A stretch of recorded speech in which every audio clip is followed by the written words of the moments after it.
Welcome to Your County on Community 7 Television. I'm Shoots Veis, and I'm your host. Each month we look at a different aspect of what's going on in Yellowstone County. And this month we're talking to Bret Rutherford. Bret's the Election Administrator for Yellowstone County. Bret, thanks so much for coming on the show. Thanks for having me again. All right, I'm sure this is going to be a very short show because there's nothing going on in elections right now, right? Thank God we made it through last year. That's all I can say. Exactly. So let's go back a little bit. Let's go back to 2020 a little bit, and let's just walk us through a little bit. Big election. Why was it a big election? What kind of turnout did we see for that 2020 election? Well, obviously presidential. I mean, those are always by far the biggest turnout elections we get. You know, maybe an off year when the U.S. senator's on the ballot, we get some good turnout, but then it kind of dissipates after that.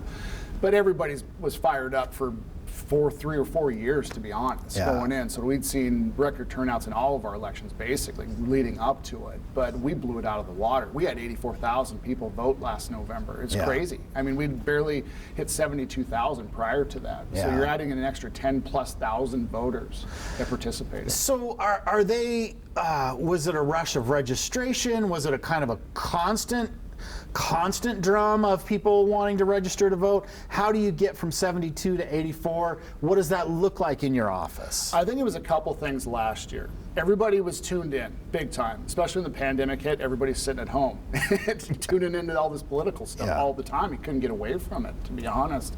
And then the fact that it moved to mail ballot, I think that increased the turnout because more people got a ballot in the mail and they didn't have to go anywhere to vote, most of them anyhow. The governor's directive actually extended their registration period from 30 days out from election day down to 10, so you could still mail in a card rather than appear in person. So we saw a lot more activity that way than we ever had before. But I think the bottom line, everybody was just involved last year. I mean, that's the biggest thing. And then there's some time there towards the end where you guys actually pick up your operation and move it out to Metro Park. Why do you do that, and what are you doing out at Metro Park? So traditionally, we're there on election day because we have our regular 22 precincts that actually vote there in person. It was all mail ballot last year, but our office is so small. For anybody that's ever been in there, you can, under pandemic standards, we could get 2 people in the office. Yeah, that was it. So everything got shut down at the Metro. We met with the commissioners, and it's like, hey, we got this facility, let's use the space. So we went out there 31 days in advance of election day rather than just election day out of the pavilion. So it was nice to have that space. We're lucky in Yellowstone County to have a facility like that. So really it was for safety. That was the biggest thing. Sure. And so last year was we were voting during the course of a pandemic. What were some of the rules in place to try and make sure that voting was as safe as possible during an election that's sparking so much interest? Sure. So we basically tried to follow all the guidelines that were out at the time. You know, everybody's got to remember this was back in October, November, not right now. So we tried to get people to wear masks as much as possible. We had plenty of space, so we marked out all 6 feet every so often at the Metro, and it worked out pretty good until election day. And then we just kind of got a crush of people that were registering on election day for whatever reason, even though they could have done it well in advance. And you could see it on election day. People just started to kind of crunch together a little bit, and we tried to, you know, not forcefully, but we tried to get people to social distance as much as possible. Then we had our screens up for our staff. They all had their masks on. We spaced the booths out more than we normally would, and we actually employed people to constantly walk around and wipe down the voting booths and the pens. And we went through a lot of pens. People tended to walk out with them. Yeah, I'm sure that they probably did. You know, we don't need to go into results and that kind of stuff, but let's maybe walk us through. I don't know. I guess for a lack of a better term, the moment after. What happens in your that last person has voted. No more votes are coming in. Walk us through what happens in your office after that point, you know, to make sure that you're counting everything properly and making sure everything's the way it's supposed to be. So really, we started the process the Thursday before as far as the counting goes. Statute changed so that we could actually open the secrecy envelopes for the mail ballots, unfold them, get them prepped on Thursday, Friday, the week before the election. And then on Monday, we actually started counting in earnest. So we had basically Everything that was in our possession as of the mail on election day counted by about 11 o'clock p.m. Sure. on election night. Yeah. Now, all the stuff that was dropped off on election day, that was odd, because the state fund guidelines at that point were saying, someone hands you a piece of paper, let it sit for 3 hours before you process it. And you got to remember, everybody's licking an envelope. Yeah. That was always the weirdest thing last year. All those saliva samples we were sitting on. Yeah. So we basically did the mail for election day, and we had to wait to process the election day drop-off stuff the following day. Yeah. So we had to kind of shut it down, but it was a very minuscule amount compared to what we already had in house, to be honest. But basically, to ensure that everything runs smoothly, you test your equipment prior to logic and accuracy testing. That's on our end, just kind of internal stuff. It's open to observation, but we don't advertise it. Sure. Then you have public testing. Basically, we did that the week before, and then we did it again on election day. So it's basically, we have a set of ballots with known outcomes. So if there's 3 candidates, candidate A, B, and C, candidate A gets 3 votes, candidate B gets 2 votes, candidate C gets 1 vote, to make sure the machines are doing what they're supposed to. So we do that over and over and over and over again to make sure the tabulators work correctly. And then also on the back end, I don't think people know this, we actually have post-election audits for federal elections. Sure. You know, that's kind of a big thing right now. You see it in Arizona, or other states are pushing for such things. So the state has basically a lottery system, and they'll say, all right, in precinct 44-1, you need to go back and hand count the U.S. congressional race, this House district race, and 1 statewide referendum. Sure. So we went through that process the following week as well, and it was about 5,000 sheets of paper we went back through and verified everything. Yeah. So, and we didn't have any recounts for the first time forever for Yellowstone County, and that's always a nice auditing experience too, that the public can see and ensure that they know everything's right. And if somebody wants to observe any of the things that you talked about, they're welcome to come down, take a look at what's going on. Talk to us about that process. We're open to the public, basically within reason. We only have so much space. If you're an observer down at the Metro, easy peasy, you have a 32,000 square foot building you're standing in. If you're down at the courthouse, say in the tabulating room, you're in a 16 by 20 foot room with all the workers as well. So normally we try to at least get a couple people from each party in every room we're working in. Last year was different again because of the pandemic, and we were trying to social distance. We set up cameras in the room so people could observe from out in the hallway where there's big TV monitors, and we tried to accommodate as best as we could. But basically it's all open. And any election stuff in Montana is open to public observation, unless basically you, the voter, comes and asks me, the election official, to help you fill out your ballot. Because we obviously don't want somebody sitting there listening to how Shoots wants to vote on a certain issue. Yeah. So. What kind of help do you get in your office during this time? I can't imagine, I guess, how many people work in your office on a regular basis, and then what kind of help do you get, during a big election like this one? So we have 3 dedicated staff, full-time. We're so cyclical. We used to have 4. But things have changed so much that the 4th person just moved to another department, and we just kind of left it vacant. But we have about 10 to 12 people that come back periodically for about 30-day periods. They're retired volunteers. They do it for fun. None of them are doing it to get rich, that's for sure. Yeah. So we rely heavily on temporary staff. In the big federals, we'll probably have, for the 30-day period running up to election day, anywhere between 12 to 15 people at the courthouse daily. Okay. And then once you get down to that Thursday right before the election, it really starts ramping up, because it takes a lot of people to unfold paper, pull ballots out of envelopes.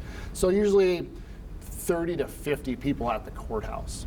Okay. And then another probably 80 people around the county manning the polling places, working at the Metro. So in the end, on election day, around 120 people or so are involved. When I started ages ago, when we had 51 polling places, we needed about 300 to 400 people to operate, and we were always struggling. Yeah.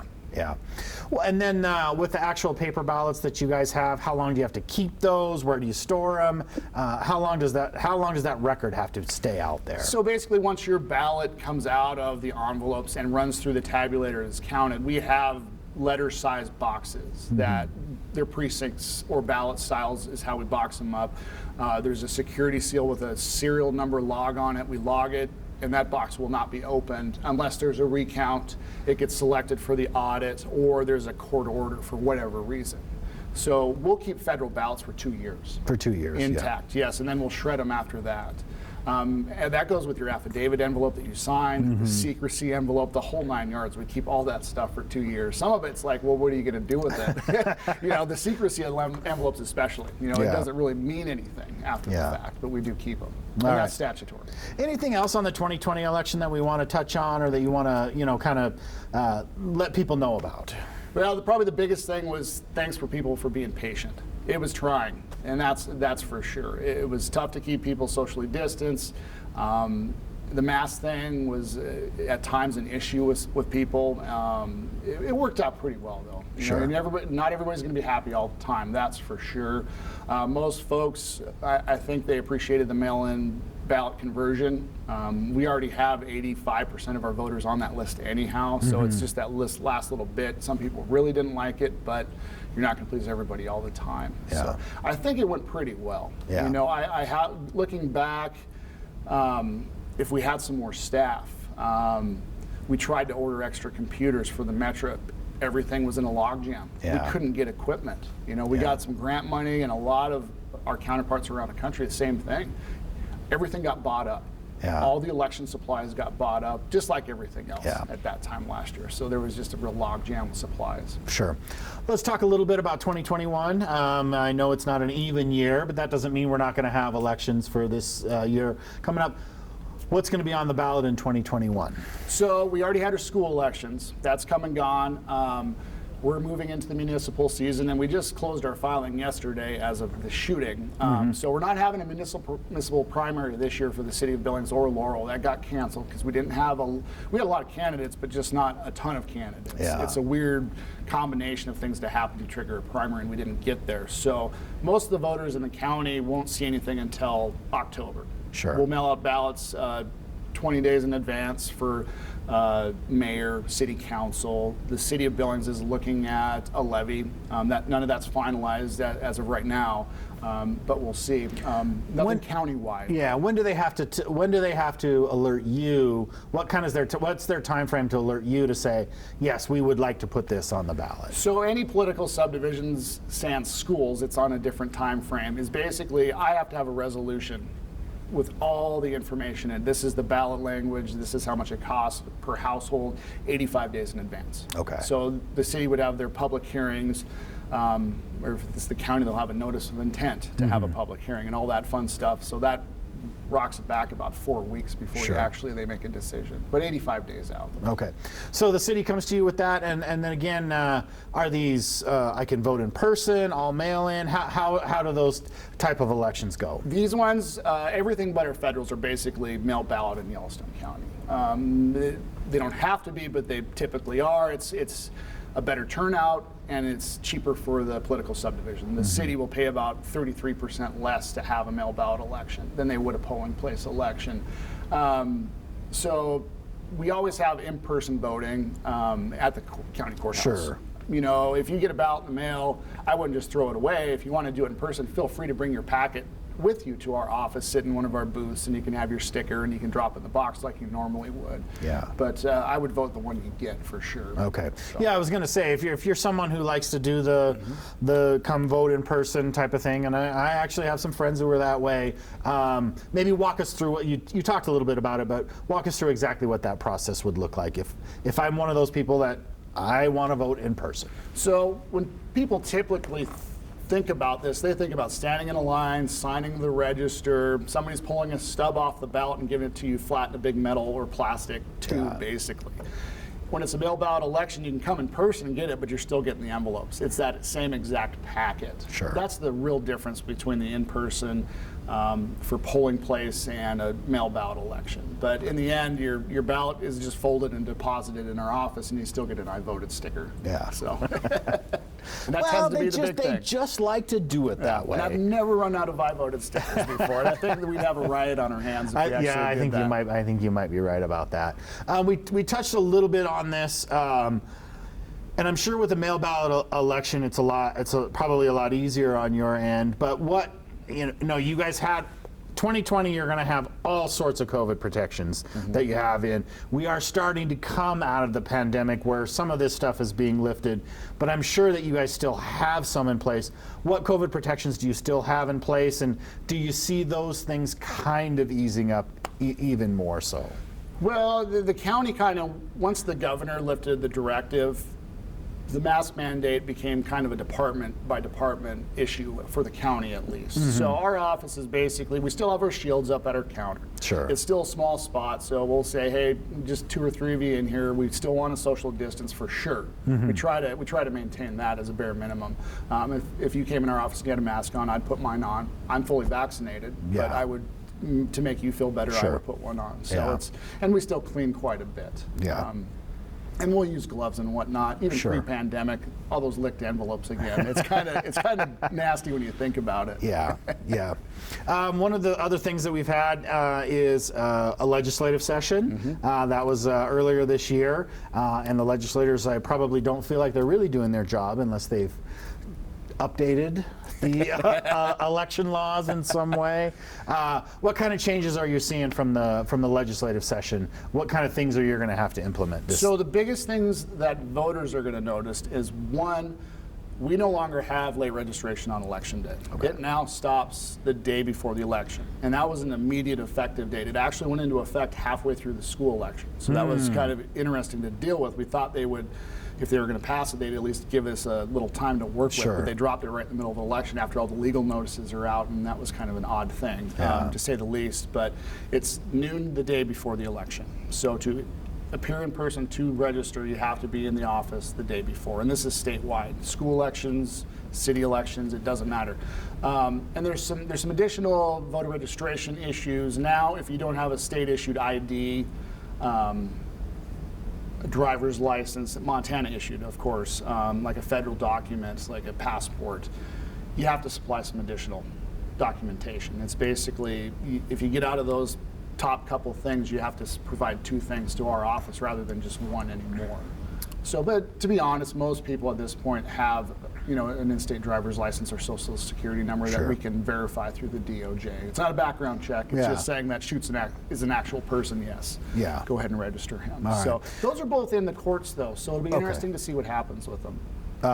And then, so what are my options if I do? I'm new to Yellowstone County, new to the city of Billings. What are my options for registering here? What different ways could I register? So, unfortunately, Montana still does not have online voter registration. We're one of the few states that doesn't. You still need to get a hard copy to the election department. And depending on when the election is, it's basically 30 days out. If you can't have it in the mail by 30 days out, you have to bring it in person to do your registration. Now, if you're already registered, there's some workarounds that, like if you just moved across town, we can kind of work with you a little bit and make it happen. But the bottom line is right now, if it's under 30 days, you got to appear in person up until noon the day before the election. Okay. And can I call your office, go online, and request that you send a voter registration to me? What are some of the ways those could get to me? The absolute easiest way is to go to our website or the Secretary of State's website. To download it, print it off, fill it out, and mail it in. If you don't have access to a printer, we're happy to throw one in the mail for you.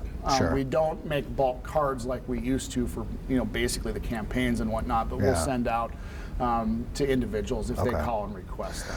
Now, if I was registered to vote in Bozeman or Helena and I just moved to town, do I just need to turn in a voter registration to you? Do I need to call back? How does that work? So we've been integrated since 2006. You move down here from Bozeman, you register in my office, I actually pull your data from Bozeman. Your voting history, not like how you voted, but that you voted. All that stuff follows you down, which is very nice because you don't have duplicate records for the most part. We have some issues with, recently married people, their name changes or something like that, but for the most part, the records are pretty darn clean. Now, what if I moved here from Wyoming or Colorado or something like that? How is that, how are you pulling those informations or making sure I'm not voting in Montana and Colorado? This is where it gets interesting. So if you move in from out of state and you tell me you now live in Billings, we'll register you here, and on your application, if you give me the information you lived in Denver, Colorado, we would put that information into our database, and the Secretary of State's office would then notify Colorado, in theory, that Shoots is now in Billings, cancel his voter registration. Sure. But it's not seamless. This is the old-fashioned. We'll see PDFs, lists in Excel saying these people are now in your state. It might be. Yeah. The drawback, Shoots, here is that if you wanted to have 100% clean records across the nation, you'd have a federal database. Yeah. And people do not like that. That is true. Yeah. That is true. So But we try to work with each Sure. state tries to work with the other states. okay. Yeah. So talk to me a little bit about the voting process, and when I get that ballot in the mail, what do I need to do? What do I need to be aware of? What is going to make sure that that ballot gets back to you in a way that you can count that vote? Please read the instructions. Even if you've been doing this for 20 years, something might have changed. Yeah. Read the instructions we send out with every ballot, and we also put them on our website in case because we hand stuff. Sure. It might not be in your packet. Yeah. Read the instructions on the ballot itself. We just ran a Heights Water District election, and it was a vote for 3.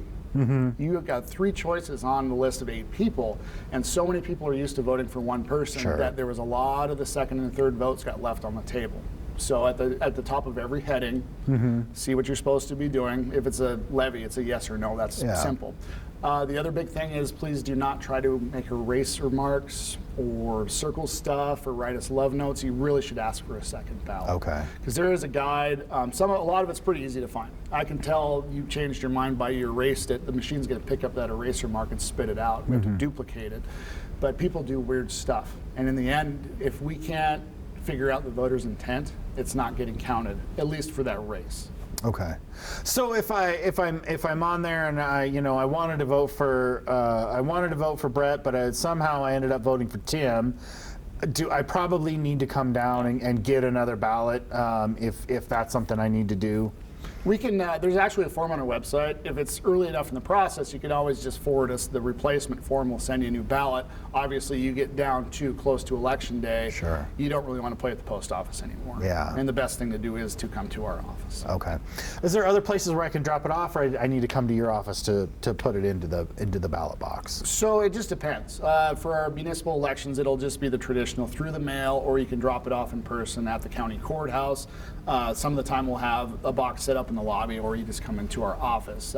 During the last election, we made it a point to have multiple drop sites throughout the county, especially on election day. We had the drive-through spot up at the Metro because, again, we didn't want people coming into contact with each other.